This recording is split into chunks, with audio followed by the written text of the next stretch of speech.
Hi, this is Braden Holtby. This is Bob Stauffer from the Oilers Radio Network. Hi, this is Brian Burke from Toronto, Ontario. This is Daryl Sutter. Hello, everyone. I'm Carly Agro from Sportsnet Central. This is Jay Onright. This is Quick Dick coming to you from Tofnell, Saskatchewan. Hey, everybody. My name is Theo Fleury. This is Kelly Rudy. This is Corey Cross. This is Wade Redden. This is Jordan Tutu. My name is Jim Pattison. Hey, it's Ron McLean, Hockey Night in Canada and Rogers Hometown Hockey, and welcome to the Sean Newman Podcast. Your T-Bar 1 Tale of the Tape.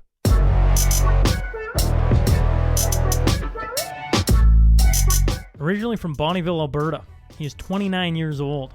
He holds a pro MMA record of 19-6-1. He signed with the UFC in 2019 and currently fights in the UFC heavyweight division. He is ranked 15th in the world, and since starting in the UFC last year in 2019, he holds a record of 3-1 in the UFC. So buckle up, here we go. Hey, this is Tanner the Bulldozer Boser, and welcome to the Sean Newman Podcast.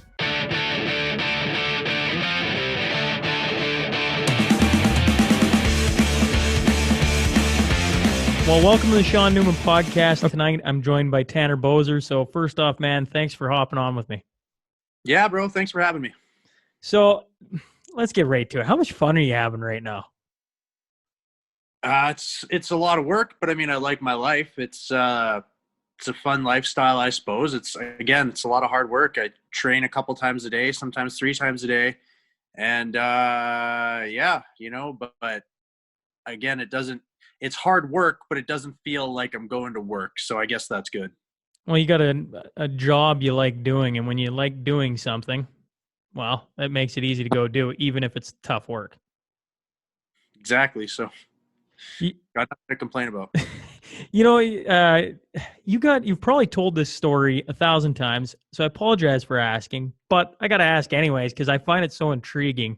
You fight twice in the last, it was like a month span. You fight in Vegas, you come home, you quarantine, then you hop on a plane and you go down to Abu Dhabi and fight again. Can you lead us all through that? Because I just have a hard time wrapping my brain around it, and hearing you talk about it is just almost mesmerizing, because I'm like, God, and to win both of them, it's just a cool story. Okay. Well, I was scheduled to fight Felipe Lins. Actually, I guess I'll go before that. I was scheduled to fight Jeff Hughes. I think it was March 27th was the date, but because of COVID, that card got pulled, and there was 3 cards in a row that all got postponed and they got canceled. So it sucks because I was in training camp starting January 2nd. I've been training hard. I'm in wicked shape. That fight gets pulled, but I just keep training hard through COVID. I'm doing just tons of strength and conditioning because we can't train together, and you can't do kickboxing or jiu-jitsu or anything like that. So I just got in really good shape, and then I did have a good amount of notice, maybe it was 6 weeks or something. Fight Felipe Lins in June 27th. Okay, and Felipe Lins had won the 2018 PFL tournament, which was $1 million tournament.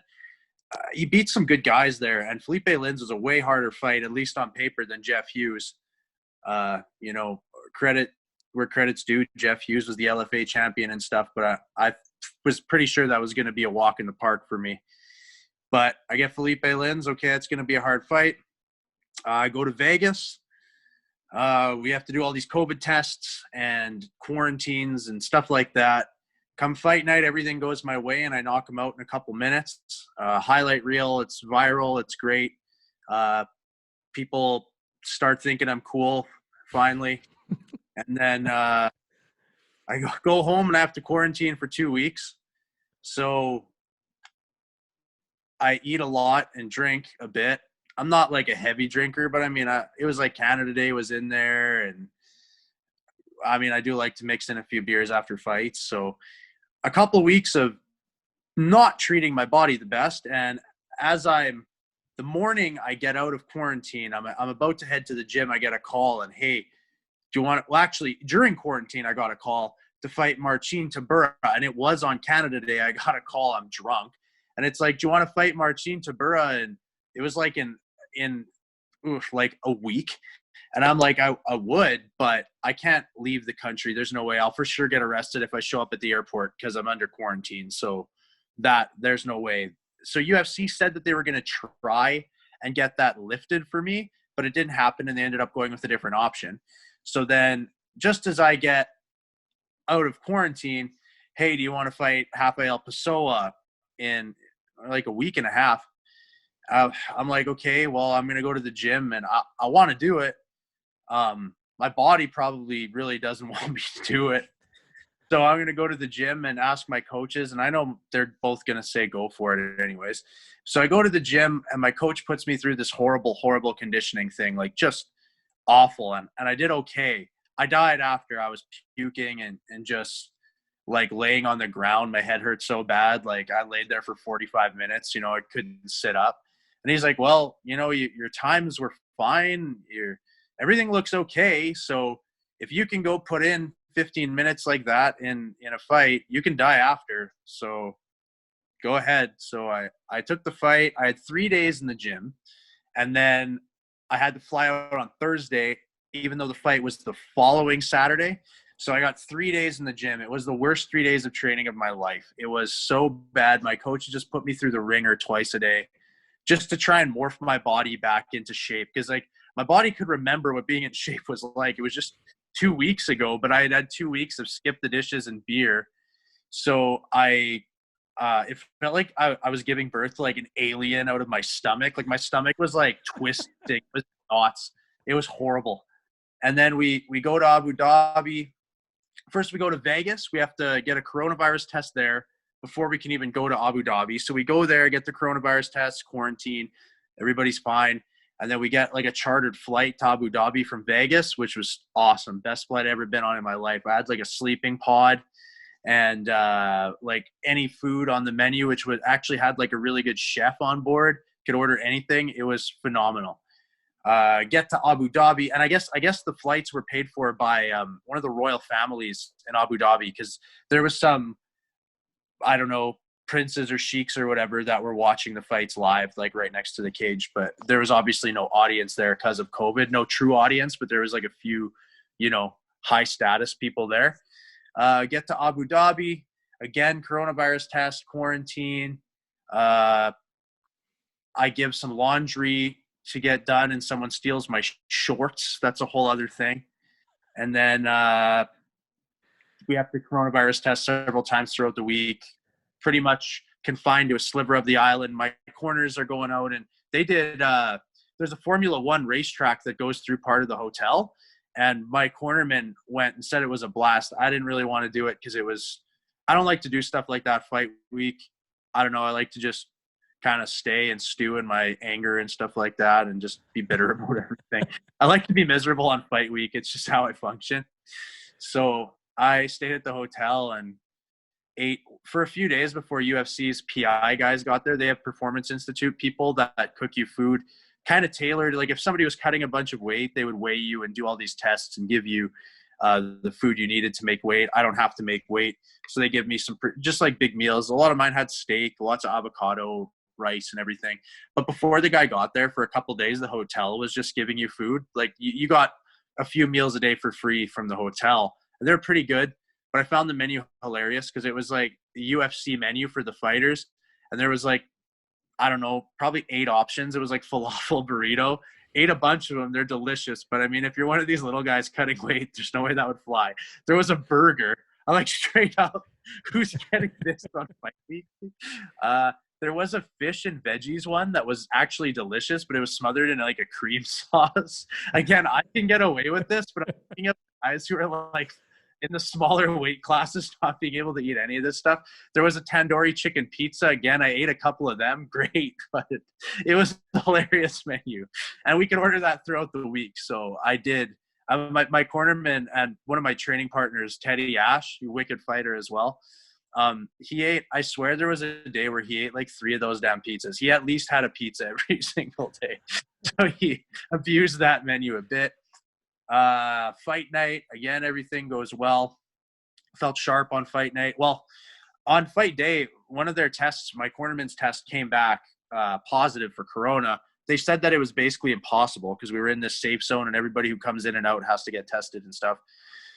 But there's false positives happen like quite frequently with it. So then they retest them. They come back negative, but they have to retest them twice before they like allow it to go. So, and I'm starting to sweat like an hour and a half before I'm supposed to be downstairs getting ready to like go to the arena for the fight. I'm like calling my manager and calling UFC, and I'm like, hey, like, are we fighting or not? Like, what's my cornerman's deal? And if they can't fight because they're staying in the same room, if one of them's test comes back positive and I don't have any corner man, is there someone there that can just like give me water in between rounds? I guess. Like, I don't know what's gonna happen, you know. Then no, the test comes back negative. We're good to go. Go downstairs. We wrap our hands at the hotel. It was a weird setup. We had to wrap our hands there, and then they bus us just not very far to their setup for where they were hosting the fights with the octagon there, warm up there. Fight goes my way, win by TKO in round 2. And then the next day we go to the beach and drink some beer and head home on another chartered flight. That was absolutely awesome. So yeah, it was all in all, it was a whirlwind of a month filled with quarantines and stuff like that, but also filled with a couple good wins for me. So I got performance of the night in the second one. So that was, you know, a nice paycheck for me. So yeah, Okay. man. A healthy chunk of money in performance of the night, eh? Yeah, it's 50 grand, which of course is awesome. Sounds awesome when you factor in the fact that you have to pay taxes and your manager off of it. Suddenly it's like half of that. But I mean, that's still a great bonus for me to get. So yeah, it was pretty sweet. You know, you're a guy that has traveled a little bit while the COVID lockdown's been on. You've had to take the COVID tests. What, are they as uncomfortable as everybody makes them out to be? Is it, I mean, you're a guy who takes, you know. The throat one is mildly uncomfortable in that like you're gagging because they have to swab the back of your throat, but no big deal. The nose one is really uncomfortable, but it lasts for half a second. So it sucks. Like you wouldn't want to do it, but I don't know how all these people are making it sound like it's the worst thing in the world. Like it feels really weird and uncomfortable for half of a second. What have you been doing like you're a young guy. You come back, you just won a fight in Vegas. Let's start with Vegas. Well, either one, it doesn't even matter. You come back to Canada and then you got to lock yourself in your apartment for 2 weeks by yourself. Yep, that's what you got to do, which doesn't make any sense if you ask me, because we have abundant tests here. Anybody can go get a coronavirus test at any time for any reason. So I don't know why you're not allowed to just go get a test and it come back negative and then you can go rejoin society. You should definitely have to quarantine until you get a test and it comes back negative. But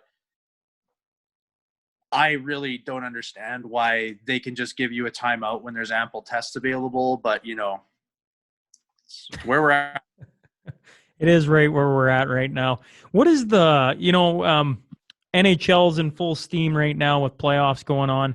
What is the UFC's bubble been like? Is it been an interesting life once you're, around where you're going to be fighting? You talk about the hotels and the menu. Like, is it, enjoyable, or is it just kind of not that big of a deal? Well, so for me, fight week's never enjoyable anyways. So how so? What do you mean? Like stress or like? Yeah, you got a lot of pressure. You know, you're gonna try and fight somebody and try and kill them in a few days. You know, it's not like it's a very weird feeling. And you're conscientious of that. You want to put everything good in your body. So the food is, you can enjoy some food. In Vegas, you could go about. You have to get tested a couple times, and you have to quarantine when you first get there till your test comes back. And then you have to get tested after weigh-ins, and then you have to quarantine until the fight. But you can still get skip the dishes or Uber Eats or whatever in Vegas. Abu Dhabi, we were a lot more restricted in what we could do. There was like a portion of Yas Island that we were allowed to go around on, and there's a few things to do. But I didn't really venture outside of the hotel until after the fight because it's super hot and I just don't need to be doing anything. you're a polar bear from northern Alberta and you go to Abu Dhabi. Yeah, I can imagine. Yeah, it's hot, but it's enjoyable for a bit. When again after the fight, I don't want to go outside and just get overheated. Everything you're doing on fight week, you got to be really conscious of if it's going to positively or negatively possibly affect your performance. You know, you talk about the stress of leading up to a fight. MMA fighting or just fighting in general is different compared to all the major sports, because the major sports, you think of like baseball, you get 162 games. You think of the NHL, you get 82 games, et cetera, et cetera. You know, for a guy yourself, what are you getting in a year? 3 to 5 fights? 5 is probably heavy. Yeah, 5 is a busy schedule. 4 is like a high average, and 3 is, I'd say, normal. Yeah, So, 2 would be low normal. That's not even like odd. so like I get it, like that. You get a couple opportunities a year to either move up the ranks or fall down the ranks. And you talk about, you get a win and all of a sudden you're everybody's favorite. But we all know the old song, like, I mean, all it takes is the one punch to go the wrong way. And now everybody's shitting on you for the next freaking 4 months. Oh yeah. Do you enjoy that stress? Like you talk about you're a miserable guy for the week. Do you enjoy the lead up, or after the fight it's just nice and thank God that's over and we can go back to being in the gym training and I can drink a beer or two and carry on? Yeah. No, it's definitely you hit the nail on the head with after the fight, like, thank God that's over. Like it's a relief when you win. It's weird.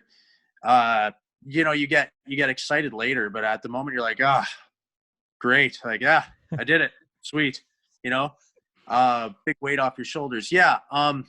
I thrive in it. I do enjoy the pressure and I enjoy the competition, but at the same time, like, you're not upbeat. Like it's going to be a fun time. Everybody, the tough part's done, bro. Now it's the fun part. Give me a fucking break. You're going in there fighting somebody who's trained specifically to try and kill you for a while, kill you within the confines of a rule set, and the referee stops it from happening. So, it's a different sport, and you're right. You only get a few times a year. So, the old adage, if you're only as good as your last fight. So if you lose horribly, well, guess what? You suck until you go with one or something. It's odd. Plus a lot of stress financially, because the MMA pay scale for most guys, you get an amount to show and an amount to win, and it's usually the same number. So if you make, just for example, if you make 20,000 to show, you make 20,000 extra if you win. Like you're gambling on yourself a lot of money every single time. So it's a lot of risk financially. I mean, yeah, physically, but I don't think the physical thing is what a lot of guys worry about. The guys that are fighters aren't the guys who are worried about getting hurt. That's not a thing any of us care about. What you don't want to lose. You really don't want to lose for your status, your ranking, your paycheck. Losing affects you bad, and it's not really the physical damage that I think most guys are worried about. Well, hell, and can you imagine if the rest of sports, you showed up to a hockey game and you're getting paid, like you say, 20, but you win, you get paid an extra 20? Frick, it'd be mayhem out there. I'd love to see it. I'd love to see it. Wouldn't that be something? I mean, one of the things about an 82-game regular season in the NHL is it just kind of gets boring in the middle, right? Because, I mean, if you're in the playoffs, you're in the playoffs. If you're not in the playoffs, whoop-de-doo, you're still making your $12 million, your $8 million, your whatever. Go to the NBA, you're $30 million, right? Like, for you guys, like, that's big incentive. I hadn't really thought about it. Like, yeah, sure, showing up to the fight, you're getting a payday. But you win the fight, you're getting a bigger payday. You get fight of the night, you're getting a real payday. Yeah. How tough is that? Go back to, like, not that many fights for a year. So it's really cool you're in the UFC, but it's not like all of a sudden, hey, man, here's $5 million, move down to Vegas, start training down here. Here's a house, blah, blah, blah. It almost kind of feels, and, to bring it back to kind of almost like a CFL feel. And I don't know if that's a good analogy or not, but, you're working your ass off to try and make it work. It's something you love. But it's not like you're making this huge enough money to where you can just, like, do it full time. Or maybe now you can. Yeah, now I can. And by now I mean only after that second of those 2 fights we talked about, because my pay went up after I beat Felipe Lins. I was on a 4-fight deal, and I won my first one. I lost my second one, and then I won that one against Lins. And then I accepted that fight on short notice, and UFC asked if I wanted to renew my contract. So basically, instead of letting me fight my 4th fight, because if I would have went and beat Pessoa like I did, and I would have had like way more negotiating power. So they like to sign you with 1 fight left, kind of depending on where you're at. Unless you're on a skid, maybe they let you fight it out. But they re-signed me. I got a pretty good pay increase, and I was really happy with it. And only in this last fight, do I feel like I don't need another job. You know, I was working in the clubs for years and years, just as like a bouncer and stuff. I obviously stopped when COVID started and the clubs closed, but I'm not going to go back now. I don't have to. So now I'm doing it technically professionally, where I don't need another job to supplement it, at least at the moment. How many years then? You're what, 29? So you've been going at it 8 years, roughly? 21 when you started? Yeah, coming up on 8 years right away. Man, that's putting in your time. I mean, I know you're a young guy in the heavyweight division for sure. But I mean, still, like 8 years, most people would be like, after 3, nah, we'll just carry on. I can't make a living at this. Yeah, at the start, it wasn't about making a living. It's just what I wanted to do and what I wanted to try doing, you know? At the start, I wasn't making hardly anything at all. When you're fighting your first few fights, you're making like a few $100, you know, for the most part. I did need those paydays as well. Like working as a bouncer wouldn't have got me by itself either. They both needed each other. So, but I mean, I was only working as a bouncer because I wanted to be a fighter. Otherwise I would have done something else. But yeah, it took a while for anything to really pay off, but it was what I wanted to do and what I wanted to try. And I just wanted to, you know, see how good I could get and stuff. And it's still about that. It's still about seeing if I can, you know, get good, get better. But now at least I can see a little bit of financial reward. And yeah, it took a long time, but oh well. No, it's super cool to see and actually hear you talk about it. I know from listening to some interviews, like you got a background in karate from when you were young. Like obviously you were into martial arts as a kid. Was this always something you wanted to do? Like growing up, you know, were you watching MMA and were you like, man, maybe I could try my hand at this? Or when did that actually become like, yeah, maybe I should try this?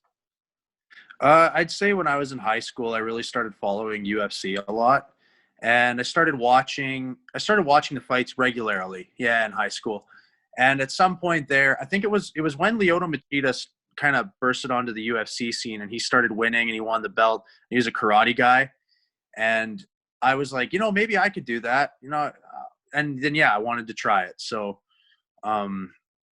took me a little while to get serious about anything after high school, but I eventually gave it a shot. I've heard you mention too, you pretty much live in a fight camp and you'd take a fight at any time. What does that mean? I pretty much live in a fight camp. A lot of guys have a fight camp. So if they have a fight in 8 weeks, they'll do an 8-week camp or a 6-week camp. And it depends on the fighter. Some guys need it longer. Some guys have a short camp and everything's geared just towards that individual fight. But I train really hard year round. I train twice a day constantly, and it's pretty rare that I take a day off. I mean, I take Saturdays off every week, but I mean, I train 6 days a week, and it's rare that I miss a day for anything. So at any given time, I can take a fight. I'm pretty much always ready to fight. Of course, when I have notice, it's great, and I'll peak at a certain time, and I can really focus and get in like razor sharp by then, but I'm pretty much good to go whenever. So it's been advantageous for me. I've taken short notice fights a lot. And are you never concerned, you know, we go back to the not many fights in a year. So on one hand, it's like, well, take the opportunities that are given to you. On the other hand, it's like if you fuck up the opportunity because you're not prepared, but then again, that's why you live in a constant fight camp, I suppose. Yeah. Plus, if your next fight's not booked, it's not guaranteed. What's to say you can't fight even if something goes wrong, even if you lose? Maybe you still fight at the same time you would have anyways. It's still an extra payday in my mind. You have to be more conscientious of that thing maybe when you get high up in the rankings or something, but not really something I've had to worry about. So, yeah, it's not for everybody, I guess, but it's kind of my style. It's been my MO the whole time, and I'm not about to change it. You know, I've had different professional athletes on, and I always enjoy their first pro experience. Do you remember your first pro fight? Barely. Do you remember, like, was there a rush there? Like, you know, the crazy thing is I watched your last two fights, and when you win, it's like there's, you know, probably relief like we talked about, but like, it's not like you're jumping over the fence. And I don't even know, COVID stipulations, it looks like you can't do a whole hell of a lot, but you're not like losing your mind excited. Is that something that started right from the beginning? Or, you know, in the beginning when you got your first win, were you like, hell yeah, it's on? When I got my first win, I passed out and got stretchered out of the arena. So, like I said, I don't really. What? Yeah, I had no business being in a fight in my first fight. I was a fat kid. I was 21 years old, training with my buddies, and thought I knew what I was doing for some reason. And by training with my buddies, I mean barely. And I fought this guy. He never fought again, but he was enormous. He was just jacked, and I was fat. And he beat the shit out of me for 2.5 rounds, but he couldn't quite finish me. And he got so tired from beating the shit out of me on the ground. He would take me down and just wail on me. And I couldn't do anything, but I could survive somehow. I don't know, like cover up, pull him close, try and get up, not working. I'm just getting my ass kicked. I don't know any grappling at this point. Only a little bit of striking, and even then, I actually don't. I only think I do. You know, so I just got fucking annihilated. And then in the middle of round 3, he was like so exhausted on top of me hitting me that he kind of slowed down, and I was able to just sweep him and get on top. And sweep's a jiu-jitsu term. Really what I did was use all of the strength I had left to just muscle him over and get on top of him. And then I got mount on him, and I sat there dropping pillows on his face, but he was too tired to block anything. And I looked at my brother in the corner, and my brother just did this, and he like made a punching motion, and I hit him one time hard, and he kind of made a sound like, oh, or something like that. And the ref said, "Gotta defend yourself, fighter." And I was like, oh my fucking God, I can win. So I used everything, hitting him with fucking marshmallows. These punches were not doing anything, but he couldn't block them. And in the rules, if you're not intelligently defending yourself, the ref will stop the fight. So the ref's like, "You got to defend yourself, fighter." Like, "I'm going to stop the fight. I'm going to stop the fight. You have to defend yourself." He didn't want to, but this guy couldn't block. He couldn't block anymore. And the ref like looked at his cornerman, and he's like, "I'm sorry." And he stopped the fight. And I got up, I put my hands up, I walked to my corner, and I'm like, I can't breathe. And my brother is like trying to hold me up, and my dad was watching, but he came into the ring to help me up because my brother's smaller than me and he couldn't hold me up. And then I just passed out. I don't remember. And they put me on a stretcher, and I got wheeled to the back. And when I woke up, I had IVs in me and shit. And I was laying there with hooked up 2 IVs, and so was my opponent was laying on the floor. They were doing something to him. Just a fucking mess. Yeah. So that was my first pro fight. It was like I won just because I was tough enough and I didn't give up, but I really had no business being in there. So for my second fight, I actually got into okay shape, at least for the time. Like I thought it was okay shape, nowhere near anything good enough. Like now, obviously not even anywhere in the ballpark, but I got better. I won my second fight pretty well. And then after that, I moved to the city to train with like a pro team. Cause I'm like, I'm I'm pushing my luck if I keep just fighting out of Bonnyville, you know. So I moved to Edmonton. That's a story, man. That's a great story.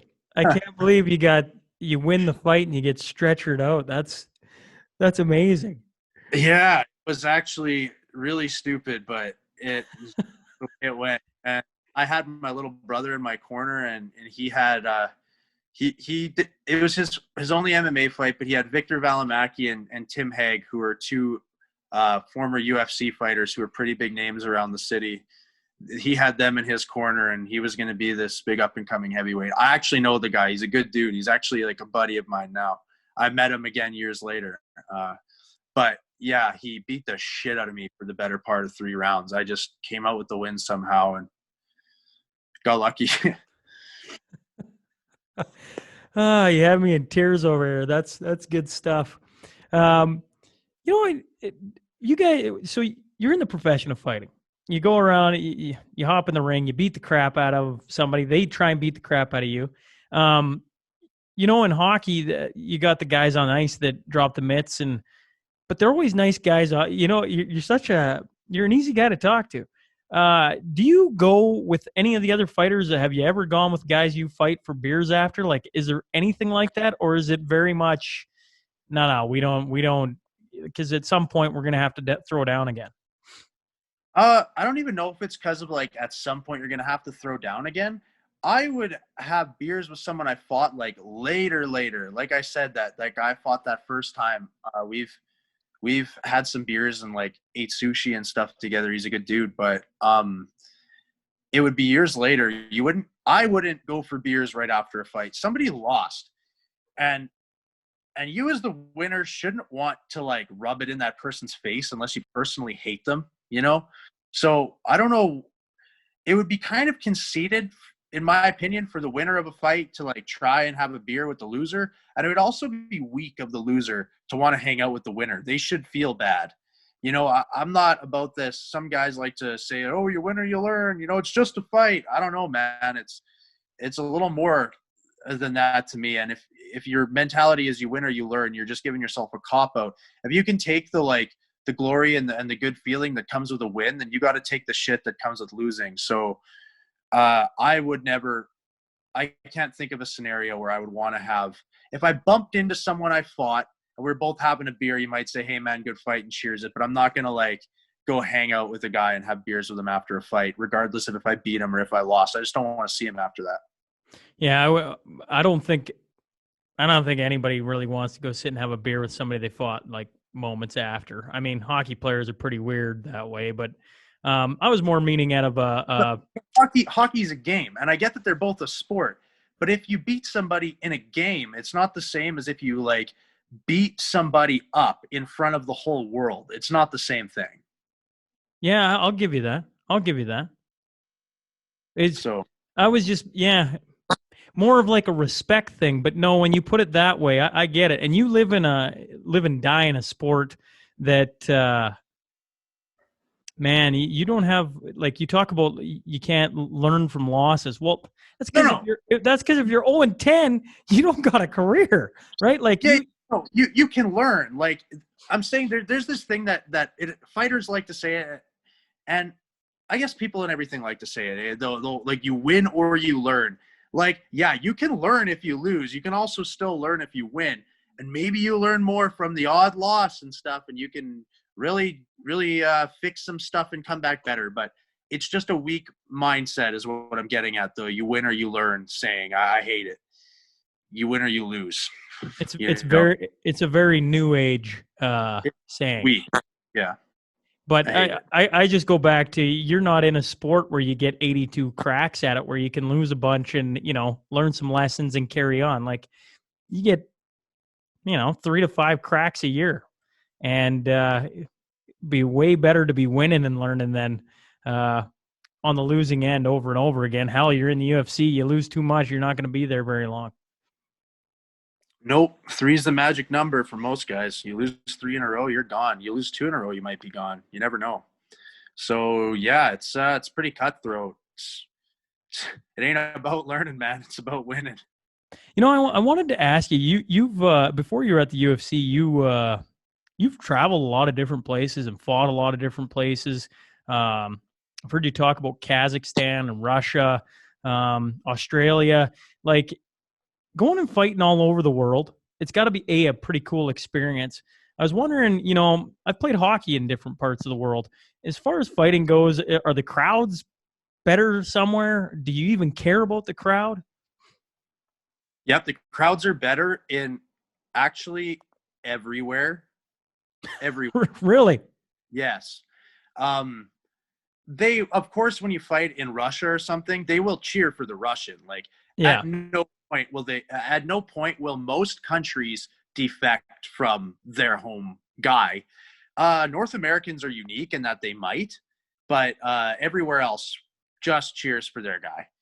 But they're respectful. They won't boo you unless you do something like rude, like if you gave the guy the middle finger or something. But they might be quiet when you walk out. You're not going to get boos, though. And in countries like Russia and Kazakhstan that you named, there's no guy in the crowd yelling stupid shit. Whereas there's that guy, there's 100 of that guy in Canada, the US, even Australia. You get that guy like, kick him in the dick, that fucking idiot out in the crowd. And you hear that idiot, man. I hate him. He thinks he's being funny, but fuck. These guys are so stupid.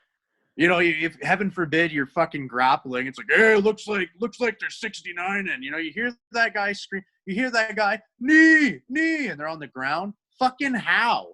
Like, there's these stupid assholes, and they don't seem to exist in most countries. It's a very, you know what? I don't even want to say North American. I bet those guys are in the UK as well. But yeah, in Russia, in Eastern Europe. Is it just because you can't understand them? They're not yelling stuff. They're not yelling stuff. No, like if they're very encouraging, and they're respectful. They're like reverent of it. They really appreciate the sport. Same with Asia. In Asia, they're very. I don't want to say they're like educated fans, but maybe because they'll like clap for a guard pass. Like they appreciate what's going on, and they're not just that drunken guy double fisting in the crowd yelling at the ref to stand him up, or getting mad when the guys aren't just standing there toeing the line and dropping bombs on each other. So of course that's exciting. I like to watch that. I mean, I love watching a fight if two guys just stand there and bang it out, but you got to understand that that's not the most intelligent way to go about it most of the time. So yeah, I mean, of course, if I'm fighting in Canada, the crowd's going to be on my side. So, I mean, I don't have to worry about it. But there's always some douchebags in the crowd in any English-speaking countries. Like, the crowds are very different in Eastern Europe and in Asia than they are here. How about the event center where it happens in those countries? Have you had like a cool experience where it's like, we're going to fight in there? Like that's pretty cool. I fought in Manchester Arena or Manchester Stadium or whatever the big one is in the UK. That was like a cool place to fight, just a really huge, really cool venue. How many people in that venue? It wasn't full, man. It wasn't even close. That was for ACB. There was like a lot of people in there, but I don't know how many it seats, and I couldn't guess for you how many people were in there. But it was just a cool place to fight. The arena in Kazakhstan was pretty cool, but I couldn't tell you what it was. St. Petersburg, I had a pretty decent arena. Yeah, I mean, it's just cool being able to go to a lot of countries and places that I definitely wouldn't have otherwise been able to go to. I liked experiencing the culture and the food and fighting in foreign places. I definitely am happy that I got to do those things. Yeah, well, and I mean, to go to so many different places and get to chuck the nuts or do what you love, right? Like, I mean, very few people get to experience that. And you've, like I say, you've got to go to several different places. I'm sure everybody around this area is wondering if the UFC is going to bring you home so everybody can watch you in Edmonton. I know you're scheduled to, and then that kind of fell through right at the start. And now with COVID going on, I mean, who knows if that's going to happen anytime soon. How difficult was it to have your first UFC fight scheduled and then postponed? Oh, I was bummed. It wasn't just like postponed with notice. I was about to weigh in. It was the night before weigh-ins when I got the call that idiot tested positive for some sort of steroid, and that my fight was off. It was too late for them to find an opponent for me. Because again, the weigh-ins were the following morning. So yeah, that sucked. I was really bummed, but UFC was good enough to pay me my show money, at least for that fight. And I got my Reebok money. So I wasn't like broke after, because I was worried about it. I really needed that payday. So I got that. And then I ended up fighting in October. So that was like 3 months later than when I was supposed to fight. Yeah, it sucked. And I still hate that guy, but oh well. And What are you going to do?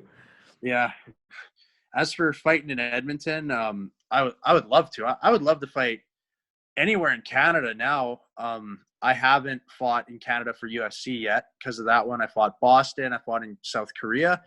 And then I fought in Vegas in the Apex Center with no crowd because of COVID, and then in Abu Dhabi. So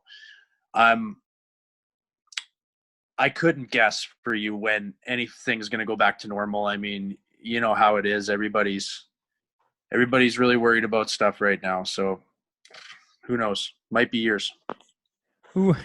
How different of an environment is it to have no fans? Like, oh, it's different. It's eerie. You walk in. I mean, you have your walkout music, but it's quiet. You know, people aren't cheering or booing or anything. So it's weird, but I function fine in it. I function fine either way.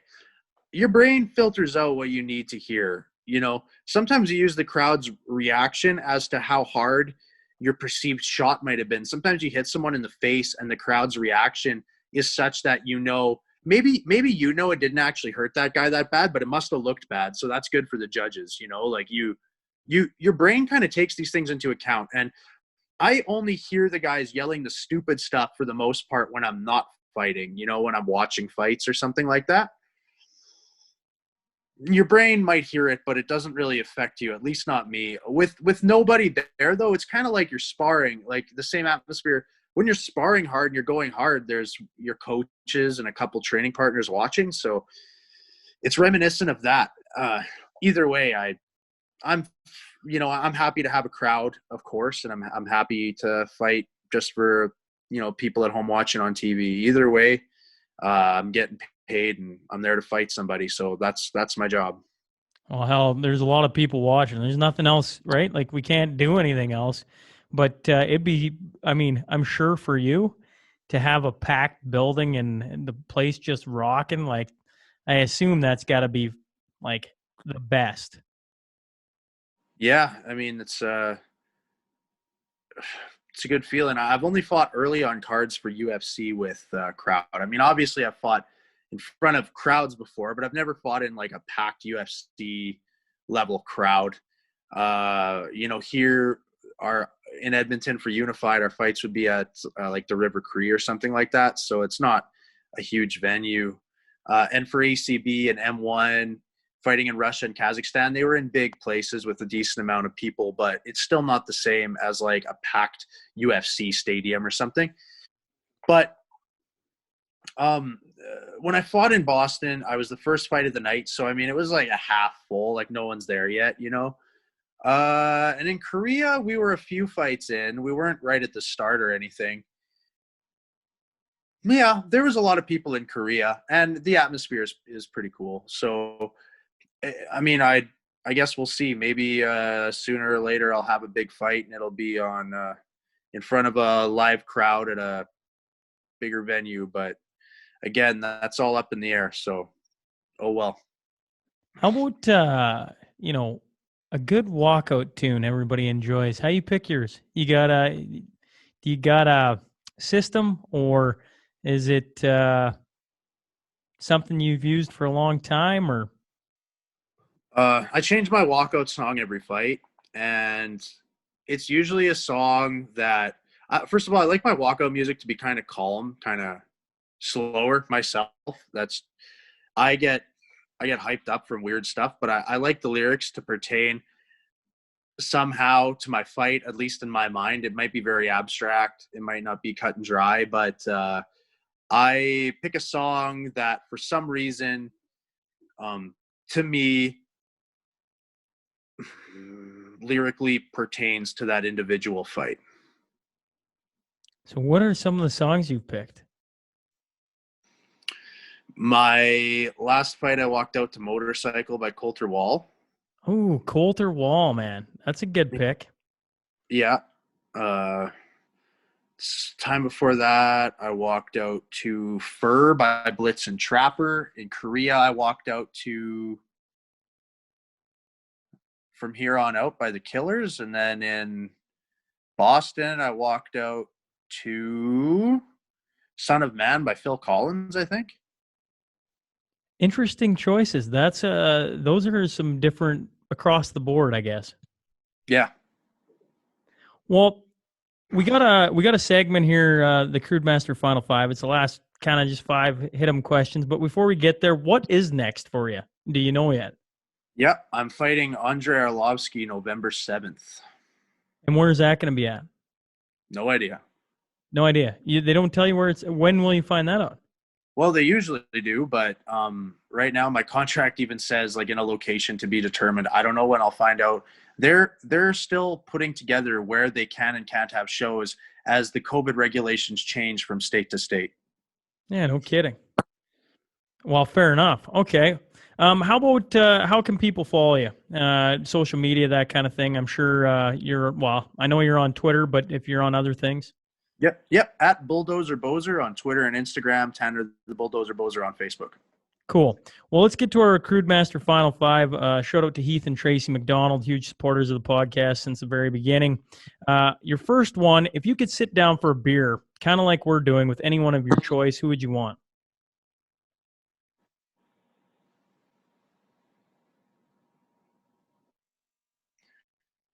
Oh. Dude, I suck at stuff like this. I have not given this a thought. Shit, I don't know. If you keep going the way you're going, I wonder if you're going to be sitting across from Mr. Rogan at some point. That'd be pretty fucking cool to watch. Sure, I'll answer that with Joe Rogan. I bet he doesn't drink beer. He's pretty health conscious, but I'll have a beer and he can have a joint. That's a lie. I think he has. I'm scrambling on that name again. But he had. He got high with the one guy, and they talked for 4 hours, and they were drinking Bud Lights. Yeah. Oh, did he? Yep. All right. Well, there you go. I'll say Joe Rogan. I don't have any heroes or anything like that. I'm bad at. You don't have any heroes? You don't have any like a mentor in fighting? Again, I looked up to Lyoto Machida when I was young, but that dude drinks his own piss every morning, so I don't think I want to sit down across from him and have a beer. How about this? If you could party with one person, who would you want? Dude, I don't even party. I drink beer. Like that's what I do, and I like play beersby with my buddies. I don't know. I don't look up. I don't care about celebrity or I don't even know who I think is cool. How about I say Coulter Wall because I was just talking about his music. He seems like a chill dude. That'd be all right. He's got a fucking wicked sound, man. Oh yeah, I love that guy. Love his music. Well, how about a COVID hobby? You've been locked up an awful lot. What the hell have you been doing for 2 weeks at a time to keep your mind, going? I played a lot of Pokemon Go. Pokemon Go? Yep. Really? Why Pokemon Go? I've been playing it since I came out. I love Pokemon. I've played every game that ever came out since I was like 8 or whatever. That's awesome.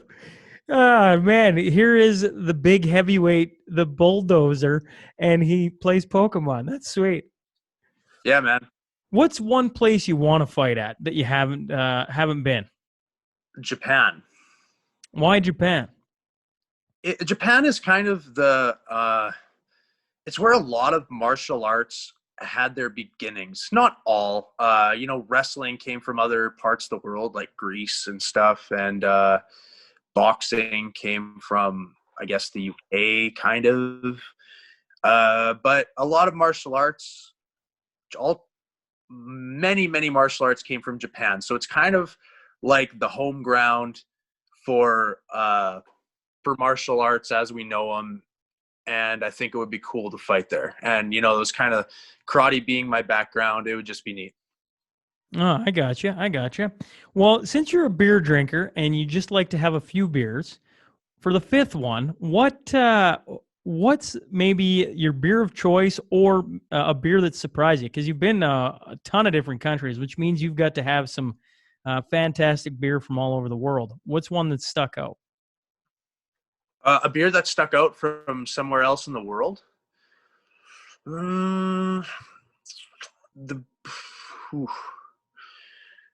You know, they got good beer everywhere, but it's the thing about Europe is that they have beer from a lot of other countries. So I'm trying to think of like where I had a beer that was brewed there.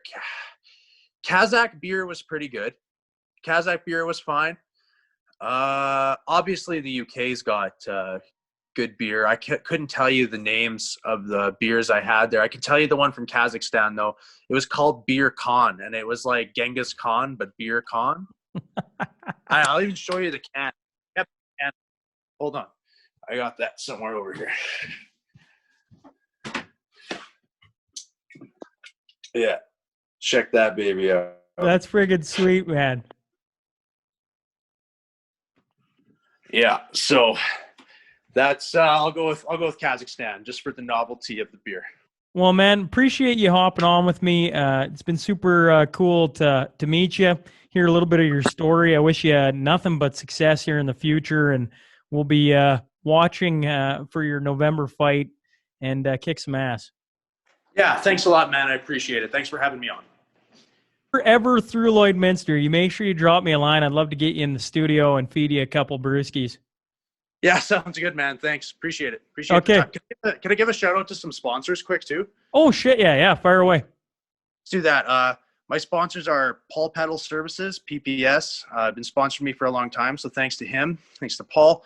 Thanks to BBN Consulting and Premier Built Garages, and also Mealcraft for helping me stay in shape. So thank you to my sponsors. Hey folks, thanks again for joining us today. If you just stumbled on the show and like what you hear, please click subscribe. Remember, every Monday and Wednesday, a new guest will be sitting down to share their story. The Sean Newman Podcast is available for free on Apple, Spotify, YouTube, and wherever else you find your podcast fix. Until next time.